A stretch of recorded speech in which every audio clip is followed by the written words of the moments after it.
ассалому алайкум бинандагони арҷуманд, ҳафтаи нави худро бо хабарҳо аз радиои Озодӣ шурӯъ кунед. имрӯз душанбе 13 апрел аст. дар нашри имрӯзаи барномаи хабарию таҳлили ахбори Озодӣ чунин мавзӯъҳоро дорем. дар пайи музокироти нокоми амрикову Эрон, президент Трамп эълон кард ки гулӯгоҳи Ҳурмуз аз тарафи низомиёни амрикоӣ муҳосира хоҳад шуд.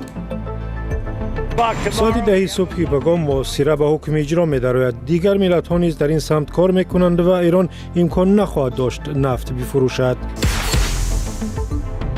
از حبسش 13 سال گذشت ولی هنوز هم مقامات تاجیکستان به مصادره اموال صاحبکار زندانی زید سیدов ادامه می‌دهند. خدا شاهد اگر ما جای برای رفتن همین کودک‌ها می‌داشتیم می‌بردیم و می‌دادیم همین خانه‌ها رو خلاص می‌شدیم. روسیه می‌خواهد مهاجران کوری کشورهای آسیای مرکزی در قدم اول در وطنشان از معاینه طبی و امتحان زبانی روسی گذشته سپس برای کار به این کشور وارد شوند.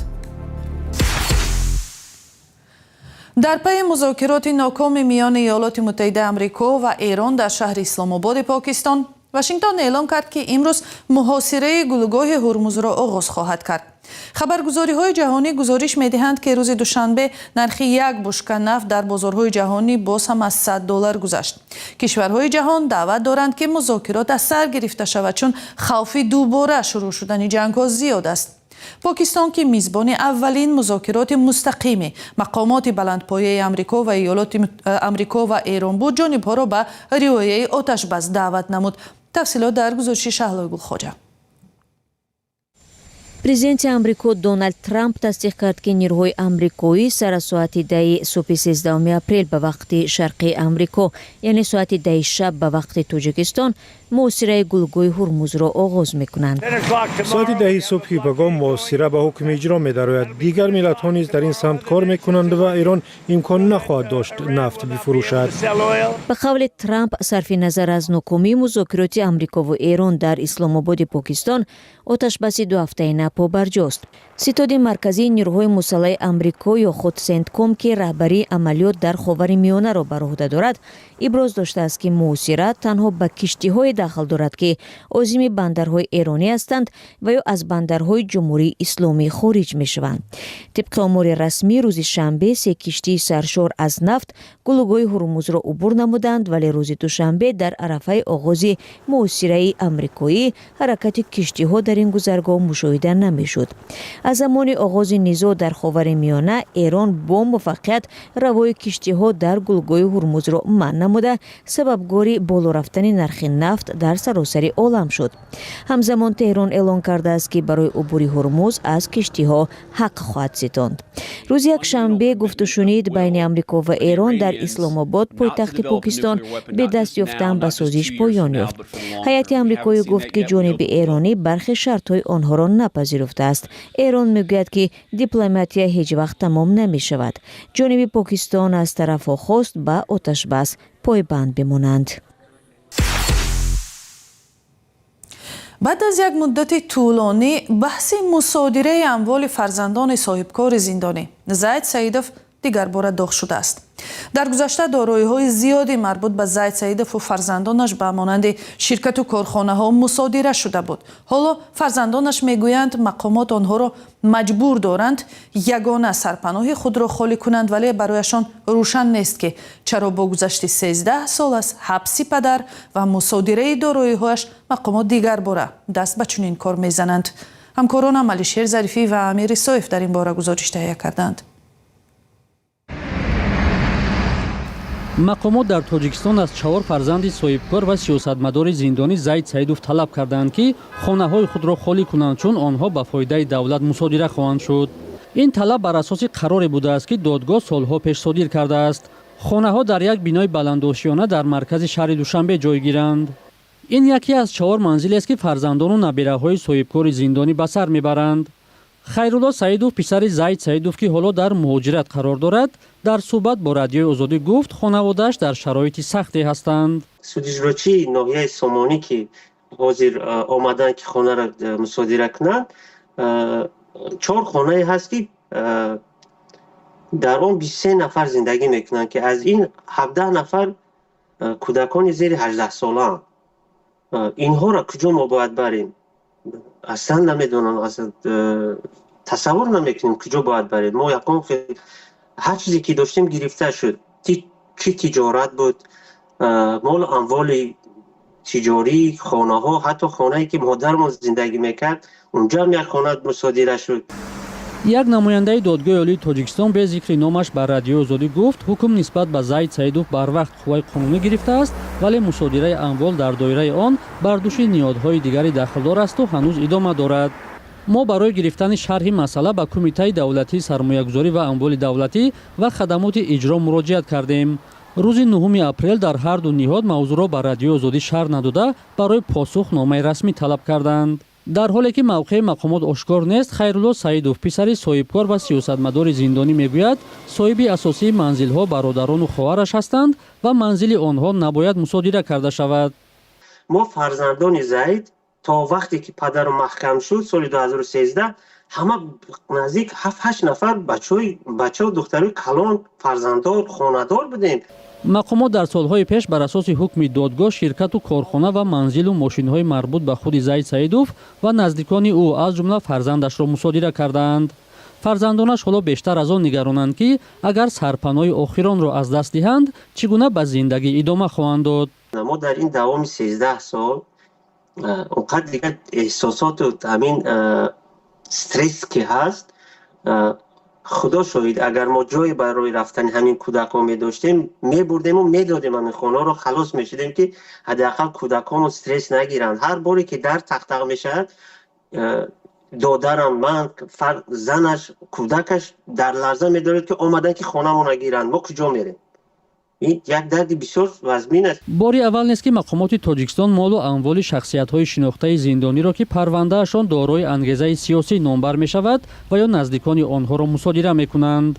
سال 2025 خانه و ماشین، پول و دارایی‌های دیگری بعضی از سیاستمداران و منصبداران و روزنامه‌نگار رخشانه حکیمова که در دایره پرونده تبادلات زندانی کرده شدند مصادره گردیدند. نزدیکان بعضی از محکوم شده ها گفتند که با قرار مصادره اموال راضی نیستند چون بعضی از مالکیت به محکوم شدگان تعلق ندارد. حقوقدان جمشید یاروف در یک صحبت پیشینش در این مورد به رادیو آزادی گفته بود که هنگام مصادره اموال محکوم شده ها باید تحقیق و اثبات شود که تا کجا منزل یا دارایی های دیگر در حقیقت به آنها تعلق دارد. حالا فرزندان زید سیدوف میخواهند مقامات بار دیگر این مسئله را بررسی و قضیه را منصفانه ارزیابی کنند. زید سیدوف صاحبکار و وزیر پیشین صنعت تاجیکستان را ماه می سال 2013 دستگیر و سپس با اتهام سوء استفاده از مقام، بسیارزنی، رشوه‌خوری، ساختکاری صنعت، تصرف پول دولت و سرکشی از پرداخت مالیات 29 سال زندانی کردند. خودش و نزدیکان و طرفدارانش اتهامات را به اساس خوانده گفتند یگانه سبب زندانی شدن او تلاش برای تأسیس حزب سیاسی تاجیکستان نو بود. سازمان‌های بین‌المللی مدافع حقوق انسان نیز او را محبوس سیاسی دانسته بارها بازبینی حکم او و رهایی‌اش را طلب کردند، اما در تاجیکستان نادیده گرفتند.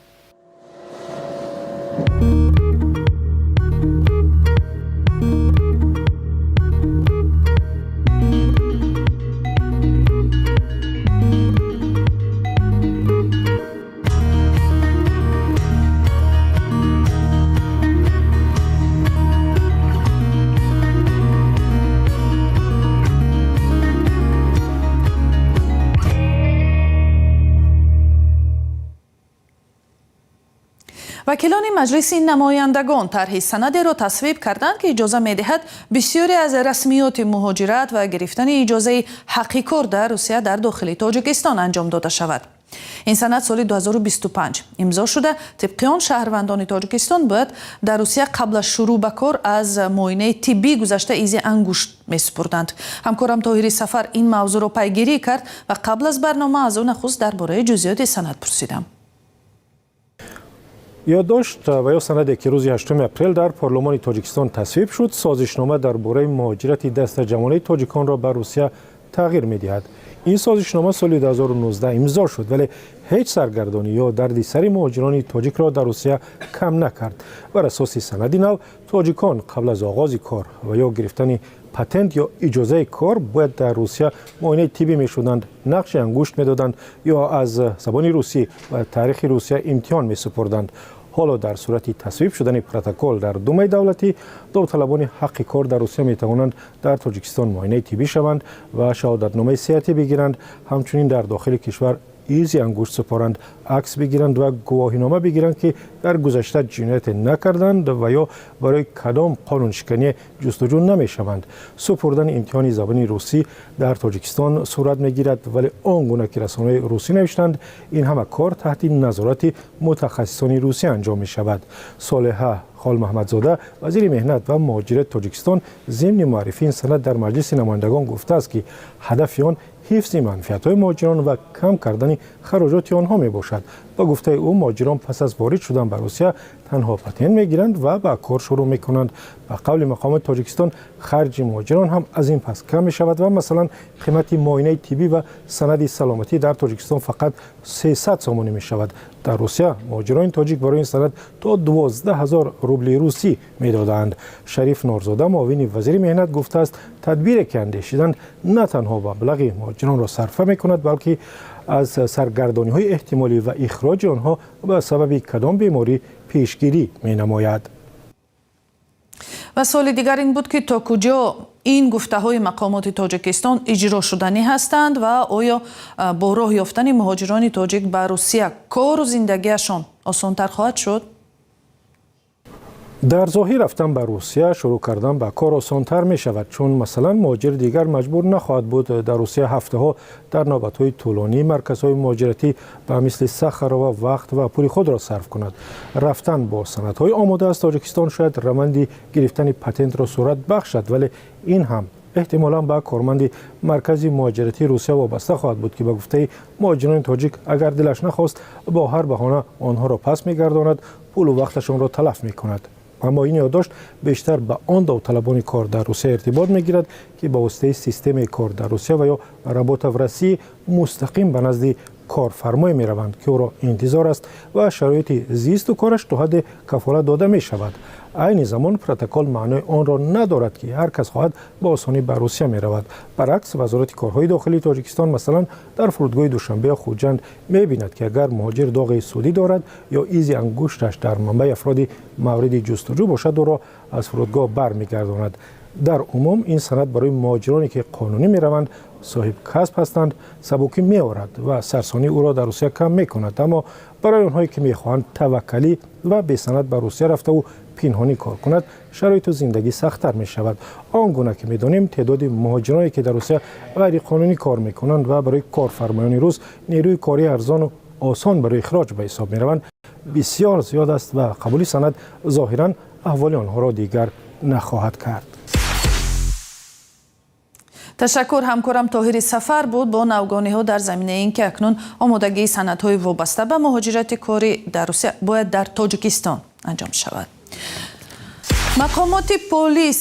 مقامات پلیس یک ساکن 38 ساله دوشنبه را با گمان استثمار شهوانی زنان در خارج بازداشت کردند. از او آوازخوان خورشید رحیمова نام برده می شود. در حالی که نظر خود او معلوم نیست، پلیس دوشنبه 11 اپریل با نشر عکس زن نوشت خورشید رحیمova سالهای طولانی به باوری دختران جوان مخصوصا دختران مشهور در بین مردم درآمده آنها را در جمهوری و خارجه بر عوض پول به عملهای شهوانی مجبور کرده است.